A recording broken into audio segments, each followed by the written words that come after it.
He was a healthy young boy with no worries in the world, and all of a sudden now his life was on the line because he had metastatic malignant melanoma, which is one of the worst type of cancers that you can have.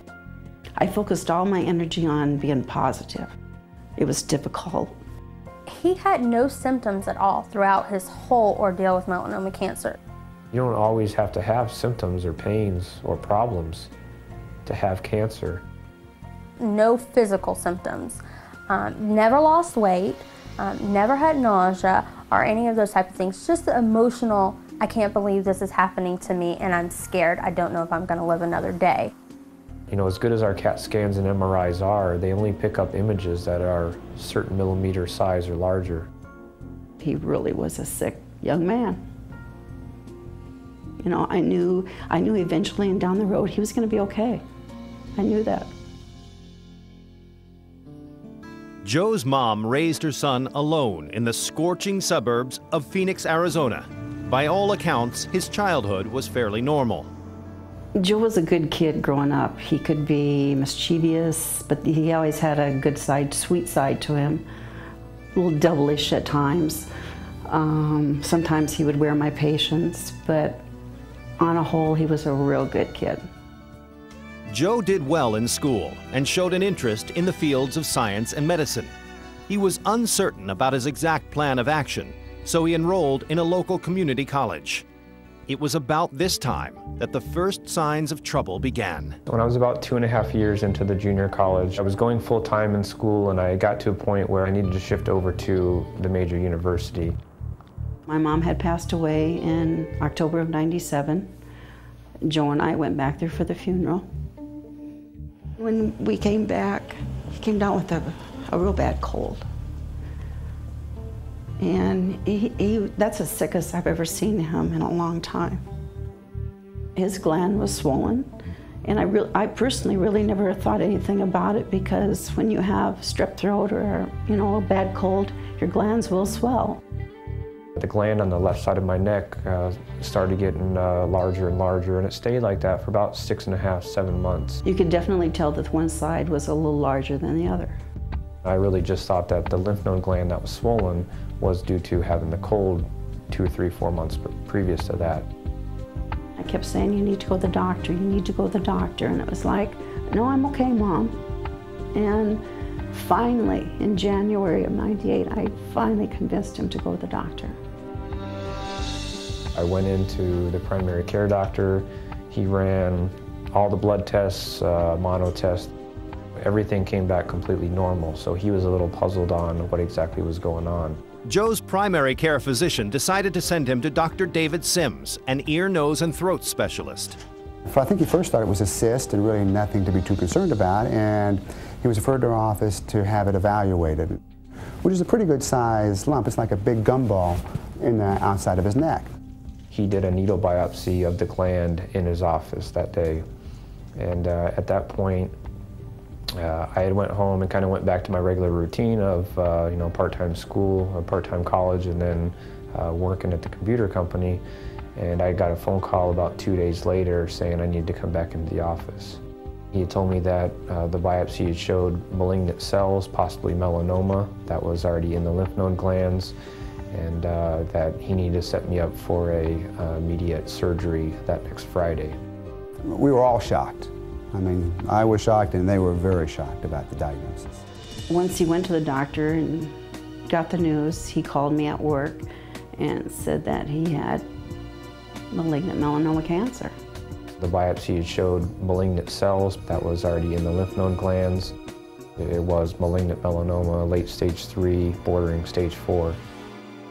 I thought they had the wrong person. There's no way he could be sick. He's too healthy. It's always hard to tell anybody that they have cancer, but especially if it's a young person. Especially at Joe at his age. All he was worried about was maybe, you know, the next test at school or his next job or what he's going to do that night. He really hasn't thought much about his life could be coming to an end, you know, fairly soon. Melanoma is the most serious form of skin cancer, a cancer that takes root in the pigment-producing skin cells called melanocytes. When the skin is exposed to too much ultraviolet light, these melanocytes can grow abnormally and uncontrollably, often becoming cancerous. Once the skin cancer metastasizes to the lymph nodes, then the disease is essentially disseminated, widespread, because now it's in the lymph system and it can spread to all parts of your body. His chance of survival beyond 5 years is less than 10%. The problem with Joe is that we never could find where his primary lesion was. Sometimes malignant melanoma will pop up in a place at the back of the eye, maybe in a sinus, maybe at the back of the tongue. Some places it's extremely difficult to find, and if we can't find it, that even lowers his prognosis even further. At this point, I felt, I don't know, I was kind of numb, like this can't be for real.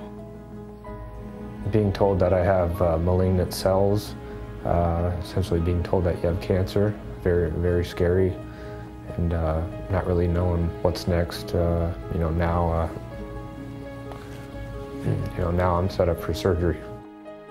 The fear must have been overwhelming to realize that everything that you had and all the good things that you wanted to give back to society and give back to our country is now just going to be whisked away from you. Joe's surgery was a fairly simple procedure. To remove the affected lesion, doctors made a small incision along his neck and took out the lymph node. Still, the ordeal was wearisome. When he did come out of the surgery, though, he was very pale and pasty looking. It was just, it was a weird sight to see. And I knew that he really was a sick young man. After leaving the hospital, I was asked to follow up with Dr. Sims in a couple weeks from then, which I did. And during that process, I thought it was essentially a closed case. It was a done deal, so I could go back to kind of getting back on track. For a while, it seemed like things might return to normal. Dr. Sims had Joe come back in for a routine CAT scan after a few weeks to check on his condition. The results were not favorable. I go in, I get the CAT scan done, and about a week after the CAT scan, I then get another phone call from Dr. Sims' office stating that I need to come back into the office. And after the first time with this, I'm already thinking, great, here we go again, another problem. Doctors decided that results from his CAT scan indicated that Joe was at risk for the further spread of his cancer. It was determined that more tissue and lymph nodes needed to be removed. This was a much more serious surgery. We went back and did what's called a bilateral modified radical neck dissection. So we cut his neck from ear to ear and dissected the lymph nodes in the anterior portion, the front part of his neck, on both sides to determine if any other lymph nodes had cancer in it. Again, the surgery went really well, and pretty much just like last time is, I'm going to follow up with you the next week in the office and see how you're doing and see how you're healing up, and I don't think we have anything to worry about. But as it turned out, Joe had plenty to worry about. The surgery had not worked out as planned, and the malignant cells had spread rapidly to other glands. He was referred to an oncologist who put him on the experimental vaccine interferon alpha-2b. The protocol was rough on Joe. I've never felt more physically sick in my life than being on interferon. It causes you muscle pain, joint pain, nausea, vomiting, you name it. I had it. 5 times a week for 8 long months, Joe endured the horrible pain of the interferon treatments and the constant sickness it brought on. Doctors continued to monitor Joe's progress. It seemed that, finally, they had slowed the advance of the disease. But then, a previously undetected mass appeared in a late CAT scan. More cancer cells had spread to Joe's muscles. It was the worst possible news. At this point, I'm starting to worry about dying. I was in a fight for my life. We cried together. I remember him saying, "Mom, I'm going to die." And I go, "Like hell you are. You're not going to die on my time." And I said, "If you think you want to die, then we'll go home. But if not, we're going to see Dr. Sims, and we're going to get this taken care of." The third surgery involved what's called a radical neck dissection, which would involve removing not only the tumor, but the large muscle on the left side of his neck, as well as the internal jugular vein, all of the lymph nodes in that area, and also what's called the spinal accessory nerve, which is your 11th cranial nerve, which allows you to move your arm and your shoulder up above your head. We were forced to take the muscle, we were forced to take the internal jugular vein, but the spinal accessory nerve we were able to salvage and leave so that he did not lose the function of his left arm. I remember upon waking up, the very first thing I did was pick my left arm up. And I had full range of motion. I could move it all the way up, and it was the best thing. You know, again, if I hadn't been through enough at this point, the medical oncologist then tells me, Joe, I'm going to be honest with you. You've done 3 surgeries. Your tumor has been so aggressive. I put you on an experimental vaccine or a vaccine for 8.5 months. That didn't work. What I'm recommending to you right now is that you start high-dose chemotherapy and simultaneous radiation. And then he tells me at the rate your cancer has spread, even doing this, you probably have a month to live, if that. We had a lot of heartfelt conversations. I knew it was serious, but you can't be crying. You know, you have to be strong. After everything that I had been through and then being told this, and I had a month to live, how do you deal with it?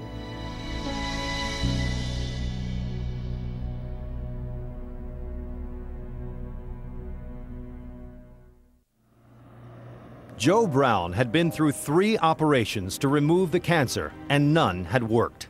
He tried the experimental drugs doctors had prescribed, and the disease continued to spread throughout his body.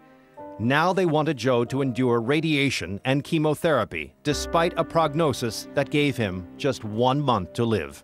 I've never really been like a foo-foo type person in terms of, you know, I feel this way for this and, you know, get those gut feelings. But I will say I had a gut feeling that chemotherapy was not what I was supposed to do. And with the prognosis, why do it? There was no other option for Džoe at this point. We'd already ruled out chemo and radiation, so there was no option. But Džoe and his family had no intention of giving up. He simply wasn't willing to poison himself anymore. He began to look outside conventional avenues for treatment. Džoe made a lot of phone calls to a lot of different people. I was talking to anybody that I could to try to come up with some kind of solution or suggestion. Anything that was out there, I was going to consider. And things just gradually fell in place. I mean, it just came naturally. I started the acupuncture. I started the high-dose IV treatments. I completely changed my diet. Started juicing. I was juicing 4, 5, 6, 7 times a day.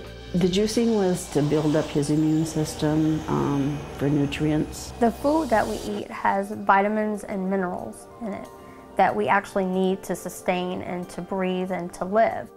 If you sat down and tried to eat the same amount that you're going to try to juice, I'm not going to do it, you're not going to do it, no one's going to do it. So juicing is really to get all of those antioxidants, vitamins into you orally. With Džoe's diet, what he put into his system was anti-inflammatory. So it decreased the inflammation, which allowed his immune system to flourish and to actually help him heal. Džoe also began to take high doses of vitamin C intravenously. Vitamin C boosts the immune system by going into each of the cells and contributing an electron. Every cell of the human body has intelligence. Every cell wants to live. Now, that goes also for the cancer cells. They want to live. But the thing about cancer cells, when vitamin C is absorbed into them, that electron messes them up and it begins to destroy them. Džoe then tried to eradicate the cancer cells with additional vitamins and minerals. The supplement regimen that I was put on was to try to increase white blood cells in the body, macrophage activity in the body, really stimulate immune function using a host of different oral supplements. if you can stimulate white blood cells high enough, the premise was that your immune cells will do what they should have done in the first place and kill off cancer cells. Beyond the supplement regimen and dietary changes, Joe decided to pursue additional natural cancer treatments. In my last surgery, they took out, when my tumor was taken out, we had it frozen at the hospital, and we sent that tumor to a clinic in Georgia where they took the tumor antigens off of it, sent those tumor antigens in a syringe back to me in a solution. They also sent a syringe full of GM-CSF and another syringe of interleukin-2. And I had to inject these syringes in the lower part of my abdomen. The premise behind this is that instead of just using a typical immune therapy, you're actually infusing the same tumor antigens or markers that come off your tumor so that you create a specific immune response to your body. The reason for the GM-CSF and interleukin-2, those are types of cytokines essentially that will help to increase immune function. Joe's immune function was further stimulated through acupuncture sessions. After dedicating himself to this wide range of alternative treatments for nearly 5 months, scans showed that Džoe Brown was cancer-free. And this is really the first scan I've had since being told that chemo and radiation were my only other options. Joe's recovery is nothing less than a miracle. Given this trial of fire that he had to walk through, he somewhere realized that it was on his back. Džoe Brown had little hope. Doctors had told him that after 3 cancer surgeries, he would likely survive at most another month. They had recommended he commit to a radiation and chemotherapy regimen that would make the short time he had left agonizing. When he decided to seek alternative treatments, his doctors never expected to see him again. Approximately a year later, with no evidence of disease in his neck, I was pretty amazed that he was even alive, so we kept in touch over the next several years, and he never showed any evidence of his disease. Dr. Sims, as well as a medical oncologist, they're saying we classify remission as of 5 years, but if you made it out this far, you know, it's looking good for you. And that was, it's the first time that really felt like I had made it.